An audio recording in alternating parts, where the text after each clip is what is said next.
أعوذ بالله من الشيطان الرجيم بسم الله الرحمن الرحيم الحمد لله رب العالمين الصلاة والسلام على أشرف الأنبياء والمرسلين وعلى آله وأصحابه أجمعين. Popular ஃப்ரண்டின் ஸ்தாபன தின சம்மேளனத்தின் வேண்டி இங்கு தடிச்சு கூடியுள்ள பிரியமுள்ள கேரளத்து சகோதர சகோதரிமாரே, മലയാളം മനസ്സിലാവും, സംസാരിക്കാനും കുറച്ചൊക്കെ അറിയും, പക്ഷേ പ്രസംഗിക്കാനായിട്ടില്ല. അതുകൊണ്ടും തമിഴ്നാട് നിങ്ങൾക്ക് അത്ര ദൂരമല്ല എന്നതുകൊണ്ടും ഞാൻ തമിഴിലാണ് പ്രസംഗിക്കാൻ ഉദ്ദേശിക്കുന്നത്. അതുകൊണ്ട് നിങ്ങളുടെ സപ്പോർട്ടും സഹായവും ഉണ്ടാകണമെന്ന് ആഗ്രഹിക്കുന്നു. പാപ്പുലർ ഫ്രണ്ടിൻ ഈ സ്ഥാപന ദിന സമ്മേളനത്തിൽ ജനാധിപത്യത്തിനായി ഒത്തൊരുമിച്ച് എன்ற മുഴക്കത്തോடு நடந்து கொண்டிருக்கும் இந்த ஸ்தாபன தின சம்மேளனத்தின் தலைமையேற்றிருக்கும் பாப்புலர் ஃப்ரண்டின் Kerala general secretary KH Nasar Sahib அவர்களே,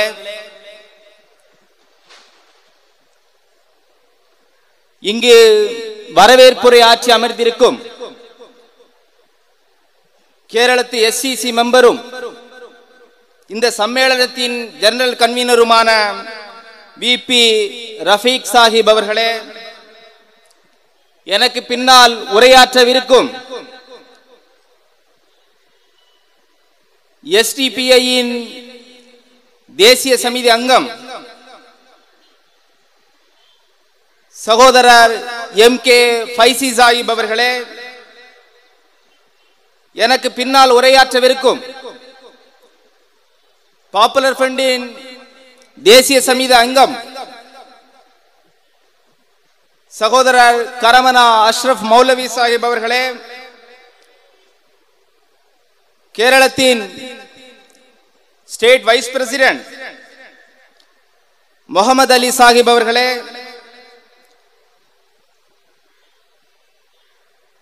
தேசிய சமிதி அங்கம்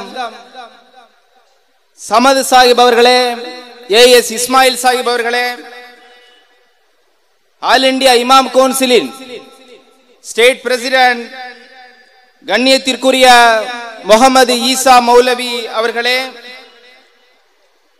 SDPI-யின் வைஸ் பிரசிடென்ட் சகோதரர் துளசிதரன் அவர்களே,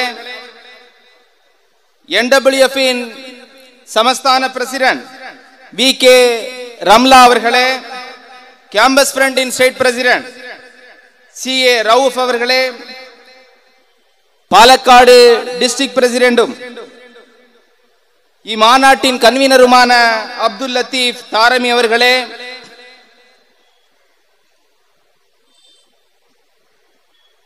ஆங்கிலேயனுக்கு அஞ்சி இந்த தேசம் அடிமைப்பட்டிருந்த போது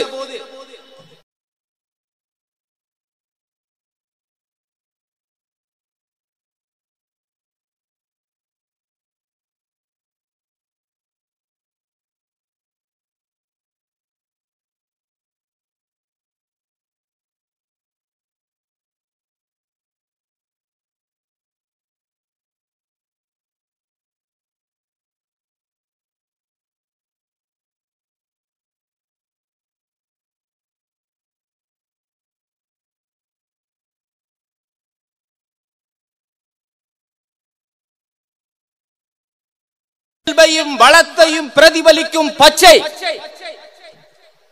தியாகத்தையும் போராட்டத்தையும் பிரதிபலிக்கும் சிவப்பு, அமைதியை பிரதிபலிக்கும் வெள்ளை, சுதந்திரத்தை பிரகடனப்படுத்தும் நீல நட்சத்திரம் என்ற பாப்புலர் ஃப்ரண்ட் ஆஃப் இந்தியாவின் மூவர்ண கொடி இந்த தேசத்தின் தெற்கு வடக்கு மேற்கு கிழக்கு வடகிழக்கு என எல்லா பாகங்களிலும் இன்று பட்டொளி வீசி பறந்து கொண்டிருக்கின்றது. அல்ஹம்துலில்லாஹ். லட்சோப லட்சம் உள்ளங்களில் குடிபுகுந்து உணர்வில் கலந்து உயிரோடு ஒன்றிணைந்து தலை குனிந்த முஸ்லிம் சமூகத்தை தலை நிமிர்த்தி நிறுத்தியிருக்கின்றது பாப்புலர் ஃப்ரண்ட். பாப்புலர் ஃப்ரண்ட் ಎಂದಾನೆ ಸಂಘಟನಾ 68 வருடமாயும் யாதொரு வலிய முன்னேற்றமும் இல்லாமல் இந்தியாவில் ஜீவிச்சுக் கொண்டிருக்கின்ற 18 கோடி முஸ்லிம் ஜனங்களின் மனசு எந்த டெவலப்மெண்ட் ஆனோ ஆக்கிரகிக்கின்றது, எந்த முன்னேற்றமானோ வேண்டுந்தது, அதானு பாப்புலர் ஃப்ரண்ட். பாப்புலர் ஃப்ரண்ட் முஸ்லிம் சமூகத்தை சக்திப்படுத்துന്ന ஒரு செயல்பாட்டு ரூபமாக அதோடொப்பம் 100 கோடிக்கு மேலுள்ள இந்திய ஜனதைக்கு துல்லிய நீதியும் துல்லிய அவகாசமும் உள்ள ஒரு இந்தியாவிற்காக போராடுന്ന ஒரு போராட்ட சங்கடனையான popular front of India. Popular front of India அதனுடைய ஸ்தாபன 1ஆம் நாள் முதலே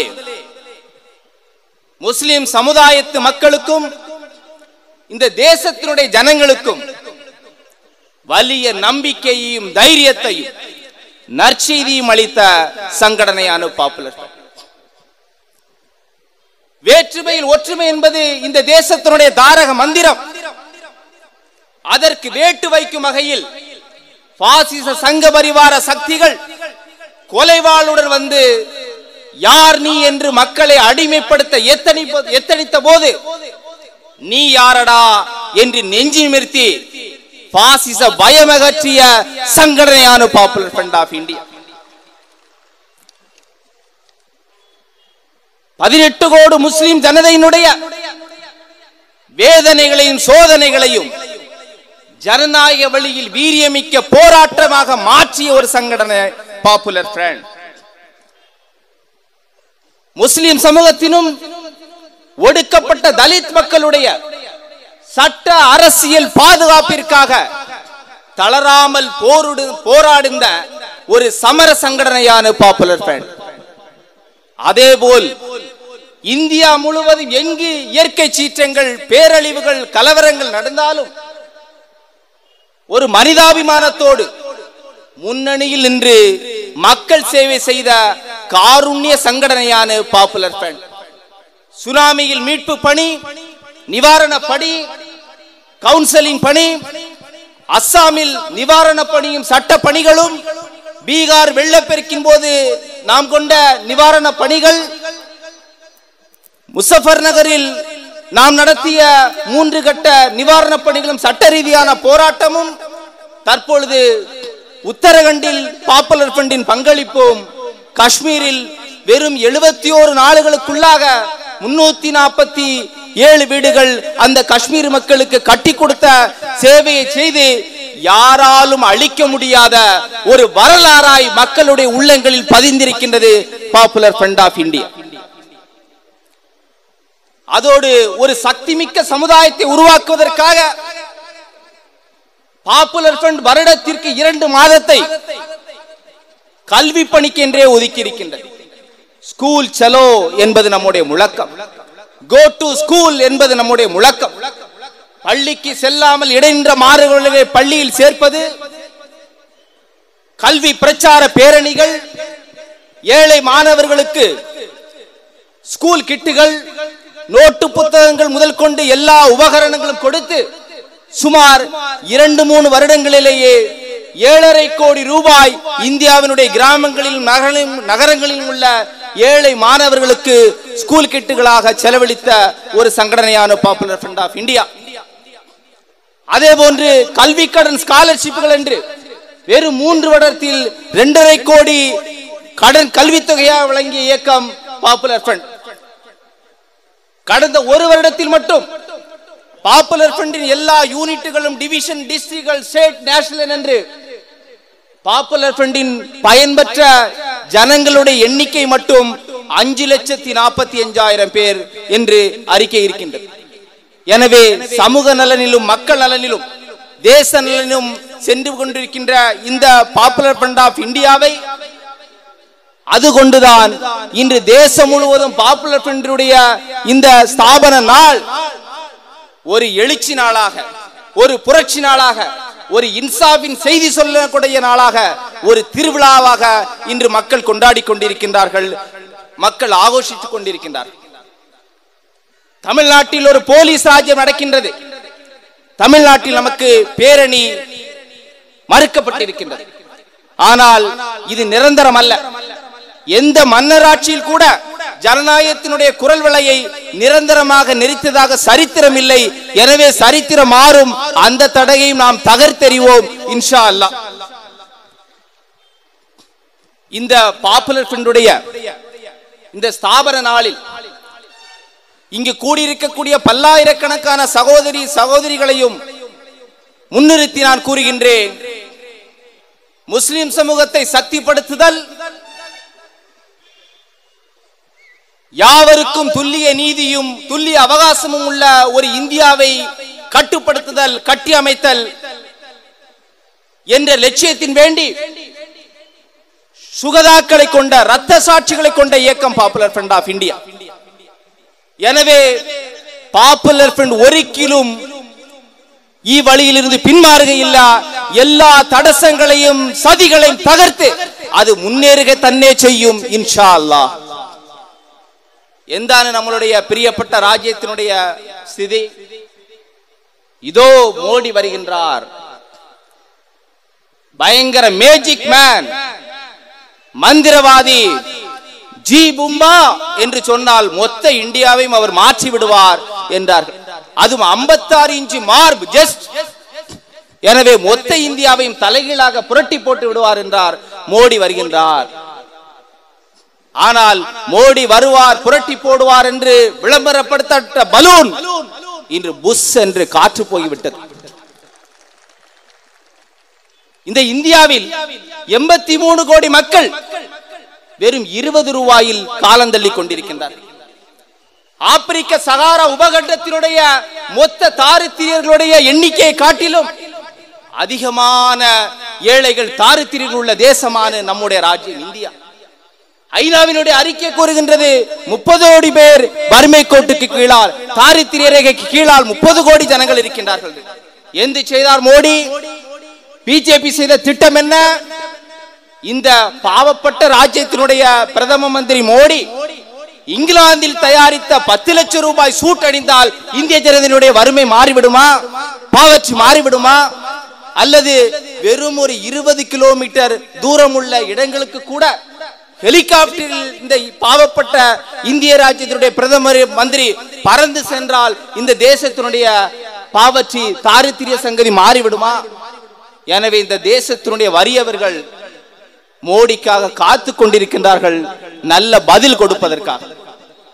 கள்ளப்பணம் கள்ளப்பணம் என்று கூப்பாடுபட்டார்கள். கள்ளப்பணத்தை மீட்பதற்குண்டான இதோ ஹீரோ வருகின்றார், ரட்சகர் வருகின்றார் மோடி என்றார். சினிமாவில் உள்ள ஹீரோ கூட தோத்து போவோம், அந்த அளவுக்கு பஞ்ச் டைலாக். 100 நாளில் மீட்டு விடுவோம் கள்ளப்பணத்தை, ஒவ்வொரு குடும்பத்திற்கும் 15 லட்சம் வழங்குவோம். பாராளுமன்றத்திலேயே மோடி சவடால் அடித்தார், வேண்டுமென்றால் கள்ளப்பணத்திற்கு சட்ட திருத்தமே கொண்டு வருவோம் என்றார். பிஜேபி கள்ளப்பணத்திற்கு என்ன நிலைப்பாடு எடுத்ததை கண்டு இன்று தேசமே சிரித்துக் கொண்டிருக்கின்றது. தேசம் மட்டுமல்ல, அந்தாராஷ்டிரமும் சிரிக்கின்றது பிஜேபியினுடைய கள்ளப்பணத்தினுடைய நிலைப்பாடுகள். ஏன் இப்பொழுது மோடி பம்புகிறார்? அமித்ஷா இப்போ சொல்லுகின்றார், அது நாங்கள் எலெக்ஷனுக்கு வேண்டிட்டு களவு பறஞ்சதான, தெரிந்தெடுப்பு வேண்டிட்டு களவு பறஞ்சதான கள்ளப்பணத்தை மீட்கான. எத்தனை தைரியமான ஜனதையை கிள்ளுக்கரையாய் நினைக்கின்றார்கள். எனவே களவு பறஞ்ச பிஜேபியினுடைய மூக்கை உடைத்திருக்கின்றார்கள் தில்லி ஜனதை. இந்திய ஜனதை பிஜேபியினுடைய மூக்கை உடைப்பதற்காக காத்து கொண்டிருக்கின்றார். இந்தியா ஒரு கர்ஷக ராஜ்யம். கர்ஷக ராஜ்யத்தில் 2,50,000 கர்ஷகர்கள் தற்கொலை செய்து கொண்டார்கள், சூசைட் செய்து கொண்டார்கள். ஒரு நாளைக்கு 43 கர்ஷகர்கள் இந்த கர்ஷக ராஜ்யத்தில் செத்துக் கொண்டிருக்கின்றார்கள். இதற்கு மோடி செய்தது என்ன? பிஜேபி செய்தது என்ன? பிஜேபியினுடைய செயல் திட்டம் என்ன என்றால், வருமானம் இல்லை, கர்ஷக பொருளுக்கு விலை இல்லை, கடன் தொல்லை என்று தூக்கில் தொங்கிய விவசாயினுடைய கிருஷி பூமியை பறிப்பதற்காக அவசர சட்டம் கொண்டு வந்த அரசுதான் மோடி அரசு. எனவே தீர்வு கொடுப்பதற்கான அரசு அல்ல. எனவே கர்ஷகர்களை தூக்கிலேற்றிய பிஜேபியை தூக்கிலேற்றுவதற்காக இந்திய கர்ஷகன்மார் இதோ காத்து கொண்டிருக்கின்றார்கள். இந்தியா முழுவதும் வளர்ச்சி வளர்ச்சி என்று முழக்கமிட்டார்கள். பிஜேபியும் ஆர்எஸ்எஸும் சொன்ன வளர்ச்சி என்ன? எலெக்ஷனுக்கு முன்னால் அதானியினுடைய விமானத்தில் மோடி பறந்தார். எலெக்ஷனுக்கு பின்னால் மோடியினுடைய அரசு விமானத்தில் அதானி பறந்து கொண்டிருக்கின்றார். இதுவல்லாத ஒரு வித்தியாசமும் இல்லை. என்ன வளர்ச்சி?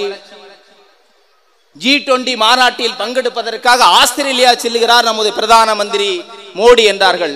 ஆனால் மோடியினுடைய முக்கிய அசைன்மெண்ட் என்னங்க? ஆஸ்திரேலியாவில் கார் மைக்கேல் என்ற நிலக்கரி சுரங்கத்தை அதானிக்கு முடித்துக் கொடுப்பதுதான் மோடியினுடைய முக்கிய அசைன்மெண்ட். ஆஸ்திரேலியாவில் உள்ள எல்லா நிகழ்ச்சிகளுக்கும் செலவு செய்தது அதானி. வெளிநாட்டு பேங்குகளே லோன் கொடுப்பதற்கு அஞ்சிய பொழுது இதுவரை எந்த இந்திய பேங்கும் இவ்வளவு பெரிய தொகையை வெளிநாட்டில் சொத்து வாங்குவதற்காக எந்த தனியார் கம்பெனிக்கும் வழங்கியதே இல்லை. ஆனால் பாரத ஸ்டேட் பேங்க் நிர்பந்திக்கப்பட்டிருக்கிறது 6200 கோடி அதானிக்கு கடன் வழங்குவதற்காக. எனவே கார்ப்பரேட் கம்பெனிகள் எலெக்ஷனுக்கு முன்பு மோடியை கவனித்துக் கொண்டன. மோடி எலெக்ஷனுக்கு பின்பு கார்ப்பரேட் கம்பெனிகளை கவனித்துக் கொண்டிருக்கின்றார். எனவே இவர்கள் கூறிய வளர்ச்சி எல்லாம் அதானியினுடைய வளர்ச்சி, அம்பானியினுடைய வளர்ச்சி, மிட்டலுடைய வளர்ச்சி, ஜிண்டாலுடைய வளர்ச்சி, வேதாந்தாவினுடைய வளர்ச்சி அல்லாது இந்த இந்திய ஜனதையினுடைய சாதாரணக்கார வளர்ச்சிக்கு இவருக்கும் சம்பந்தமே இல்லை. எனவே மோடிக்கு கட்டாயமாக வரக்கூடிய எலெக்ஷனில் 100 கம்பெனிக்காரர்களுடைய ஓட்டு கட்டாயமாக கிடைத்துவிடும். பிஜேபி காரன் கூட ஃபுல்லா ஓட்டு போடுவான்னு சொல்ல முடியாது. ஏன்னா பிஜேபியில் ஏகப்பட்ட குரூப். எனவே மோடி குரூப் உடைய ஓட்டும் 100 கம்பெனிக்காரருடைய ஓட்டும் தான் மோடிக்கு கிடைக்குமே தவிர இந்த இந்திய நாட்டினுடைய 100 கோடிக்கு மேலான ஜனங்களுடைய ஓட்டு மோடிக்கும் பிஜேபிக்கும் ஒருபாது கிடைக்காது என்ற நிலை இன்று உருவாகி இருக்கிறது. அதே போன்றுதான் இன்று நாடு முழுவதும் வெறுப்பு பேச்சுகளையும் வெறுப்பு செயல்பாடுகளையும் கலவரங்களையும் இன்று ஆர்எஸ்எஸும் பிஜேபியும் தூண்டிக் கொண்டிருக்கின்றது.